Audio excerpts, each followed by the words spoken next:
ஆண்டவராகிய இயேசு கிறிஸ்துவினுடைய நாமத்தினாலே உங்கள் அனைவருக்கும் எங்களுடைய அன்பின் வாழ்த்துக்கள். தினம் தினம் ஒரு வாக்குத்தத்த நிகழ்ச்சி மூலியமாய் ரொம்ப திட்டமும் தெளிவாக பரிசுத்த ஆவியானவர் நம்மோடு பேசி கொண்டார். என்கிட்ட நிறைய பேர் சொல்லுவாங்க, ஐயா உண்மையிலே எங்களுக்கு ரொம்ப ரொம்ப பிரயோஜனமாக இருக்குது, ஒவ்வொரு நாளும் காலையில் அந்த வார்த்தை எங்களுக்கு ரொம்ப ஆறுதலாக இருக்குது அப்படின்னு என்கிட்ட நிறைய பேர் சொன்னதை நான் என் இறுதியை சந்தோஷப்பட்டேன், என் தேவனை மகிமைப்படுத்தினேன். இந்த காலையில் ஏசாயா 45வது அதிகாரம் 13வது வசனத்தை நாம் வாசிக்க கேட்கலாமா? நான் நீதியின்படி நல்லா கவனிக்கணும். நான் நீதியின்படி அவனை எழுப்பினேன், அவன் வழிகளை எல்லாம்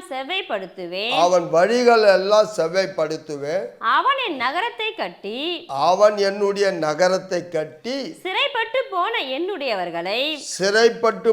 என்னுடையவர்களை கிரயம் இல்லாமலும் பரிதானம் இல்லாமலும் விடுதலை ஆக்குவான் என்று சேனைகளின் கர்த்தர் சொல்லுகிறார். இந்த காலையில என்ன வாக்குத்தத்தனா, உங்கள் வாழ்க்கையில விடுதலை ஆக்குவார், என்னை விடுவிப்பார், உங்களை விடுவிப்பார். சிறைப்பட்டவர்களை கட்டுண்டவர்களை ஆண்டவர் விடுதலை ஆக்குவார். அப்ப யாரெல்லாம் சிறைப்பட்டு இருக்கிறாங்க, யார் அதை போய் விடுவிக்க முடியும்? இன்னைக்கு தேசத்திலே உலகத்திலே பல நாடுகளிலே நம்ம ஜனங்களை குறித்து தினம் தினம் கேள்விப்படுவோம். அந்த சிறைப்பட்டவர்களை விடுதலையாக்க யாரால கூடும்? ஏசாயா 61:1 வாசிக்கலாமா? கர்த்தராகிய தேவனுடைய ஆவியானவர் என் மேல இருக்கிறார், சிறுமைப்பட்டவர்களுக்கு சுவிசேஷத்தை அறிவிக்க கர்த்தர் என்னை அபிஷேகம் பண்ணினார், இருதயம் நொறுங்குண்டவர்களுக்கு காயம் கட்டுதலையும், சிறைப்பட்டவர்களுக்கு விடுதலையும் கட்டுண்டவர்களுக்கு கட்டவிழ்த்தலையும் கூறவும். அப்ப என்ன அர்த்தம்? சிறைப்பட்டவர்களுக்கு விடுதலை. எங்க சிறைப்பட்டு இருக்கிறாங்க? தேவனுடைய பிள்ளைகளை தெளிவா சொல்ற, தெரிஞ்சோ தெரியாமலோ இந்த உலகத்துல நிறைய பேர் பாவத்தில், விக்கிரகத்தில், மற்ற உலகத்துக்குரிய காரியத்தில் போய் அகப்பட்டுட்டாங்க, மாட்டிக்கிட்டாங்க. ஏசாயா 14:17 வாசிக்கலாமா? உலகத்தை வனாந்தரமாக்கி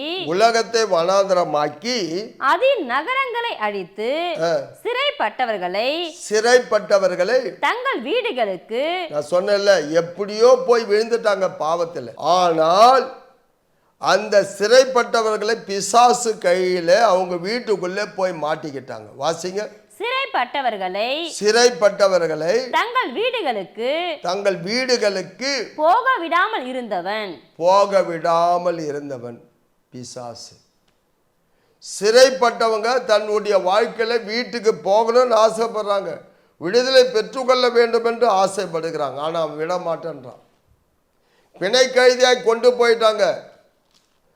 பாகிஸ்தான்ல, இந்தியாவில் பிணை கைதி இராணுவம், பாலஸ்தீனத்தில் இஸ்ரேல் ஜனங்களே பிணை கைதியா.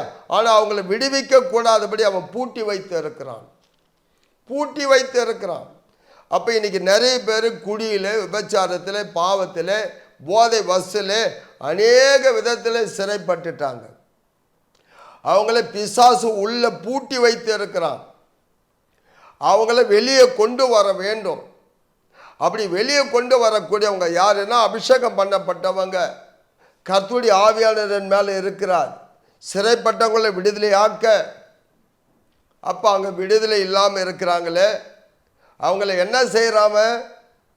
இங்க 2 தீமோத்தேயு 2:26 வாசிக்கலாமா? பிசாசானவனுடைய இச்சையின்படி செய்ய அவனால் பிடிபட்டிருக்கிற அவர்கள் மறுபடியும் மயக்கம் தெளிந்து அவன் கண்ணிக்கு நீங்கத்தக்கதாகவும் சாந்தமாய் அவர்களுக்கு உபதேசிக்க வேண்டும். பாருங்க, பிசாசுடைய கையில் அகப்பட்டவர்கள் அவன் இச்சையின்படி செய்ய. தேவனுடைய பிள்ளைகளை, உண்மையா சொல்ற, இந்த காரியத்தை புரிந்து கொள்வது உங்களுக்கு கஷ்டமா இருக்கும். ஒவ்வொரு காரியத்தை கொஞ்சம் யோசித்து பாருங்க. ஏதோ ஒரு தப்பே செய்யாதவன், ஏதோ ஒரு ஜெயிலில் அவன் மேலே பொய் கேஸ் போட்டு உள்ளே போட்டாங்க, பூட்டிட்டாங்க. அவனை பிணை எடுக்க முடியல. உண்மையிலே சொல்ல அவன் வீட்டுக்கு வர விரும்புகிறான். அவனுக்காக உண்மையான ஒரு நல்ல அட்வொகேட் போய் வாதாடி கொண்டு வர வேண்டும். இன்றைக்கி நிறைய பேர் வேணுமனே பாவத்தில் விழுந்து போயிட்டாங்க, பிசாசு கையில் அகப்பட்டுட்டாங்க. அந்த இடம் எப்படியாப்பட்ட இடம்?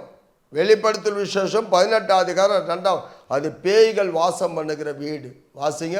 அவன் பலத்த சத்தமிட்டு மகா பாபிலோன் விழுந்தது, அது பேய்களுடைய குடியிருப்பு,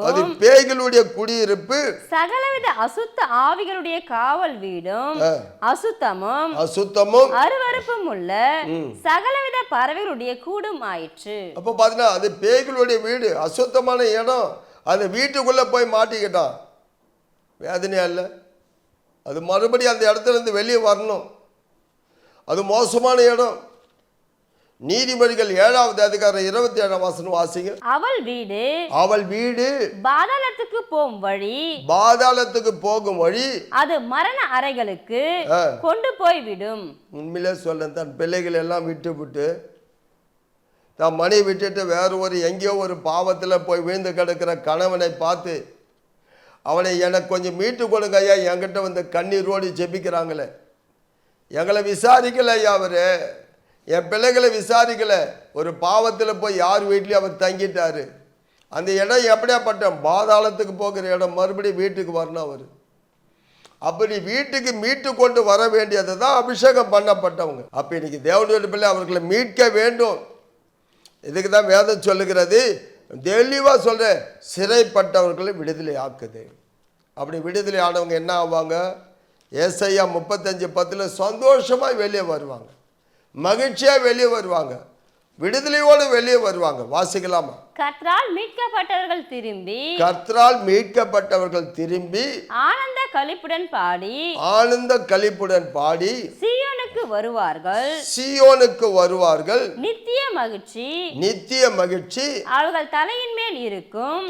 சந்தோஷமும் மகிழ்ச்சியும் பாருங்க அவங்க வாழ்க்கையில எப்படி இருக்கும். ஐயோ, இவ்வளவு நாளா நரகத்தில் இருந்தோம், பாவத்தில் இருந்தோம், விடுதலை ஆக்கப்பட்டு விட்டோம். அதுதான் விடுதலை. அவங்களுக்கு சந்தோஷமும் மகிழ்ச்சியும் அடைவார்கள். சஞ்சலமும் தவிப்பும் ஓடி போவோம். அப்ப தேவனுடைய பிள்ளைகளை இந்த நாளில் நீங்க கொஞ்சம் யோசித்து பார்க்கணும். நீங்க சும்மா இன்னைக்கு ஜெபிக்காம இருக்காதீங்க. தயவுசெய்து நல்லா ஜெபம் பண்ணுங்க. நிறைய பேர் அகப்பட்டு இருக்கிறான் பிசாசின் பிடியில், அவன் பூட்டி வைத்து இருக்கிறான். அந்த ஜனங்களை நம்ம மீட்டு எடுக்கணும், சிறைப்பட்டவங்களை மீட்டு எடுக்கணும், அவங்களை விடுதலை ஆக்கணும். ஆண்டவர் நாம மகிமைக்காக நாம எடுக்கிற ஒவ்வொரு முயற்சிகளும் ஆண்டவர் உங்களுக்கு பலன் உண்டு, உங்களுக்கு அதற்குண்டான பலன் உண்டு. கண்களை மூடி ஜெபிக்கலாமா? மகா இரக்கமும் கிருபை நிறைந்தவரே, நேற்றும் இன்றும் என்றுமே மாறாமல் இருக்கிறவர், ஆண்டவராகி இயேசு கிறிஸ்துவினுடைய அதிகாரமுள்ள நாமத்தினால் என் தேசத்தில் எத்தனை கோடி ஜனங்கள் ஆண்டவரை சிறைப்பட்டு விட்டார்கள். பாவத்தில், விக்கிரகத்தில், பிசாசின் பிடியில், மாந்திரிகத்தில், கடனில், குடியில், விபச்சாரத்தில், ஏதோ ஒரு விஷயத்தில் சிறைப்பட்டு போனாங்க. அந்த சிறைப்பட்டவர்களை விடுதலை ஆக்கத்தானே எங்களை நீர் அபிஷேகம் பண்ணினீர். இதை கேட்கிறவங்களுக்கு நாங்களும் ஜெபிக்கிறோம். சிறைப்பட்டவங்களுக்காக திறப்பில் நிற்கிறோம் என்ற பாரம் வரட்டும். ஆண்டவரே, யோபு தன் சிநேகிதனுக்காக ஜெபிக்கும் போது அவனுடைய சிறையிருப்பை மாற்றினீங்களே, எங்கள் சிறையிருப்பை மாறும், எங்கள் கண்ணீர் துடைக்கப்படும். இதை கேட்ட அத்தனை பேர் வாழ்க்கையில் ஆண்டவரை கண்டிப்பாக நிச்சயமாக அநேகரை மீட்டெடுக்கக்கூடிய பாரத்தை தாங்க. இயேசுவின் நாமத்தில் ஜெபிக்கிறோம் நல்ல ஆண்டவரே. ஆமென்.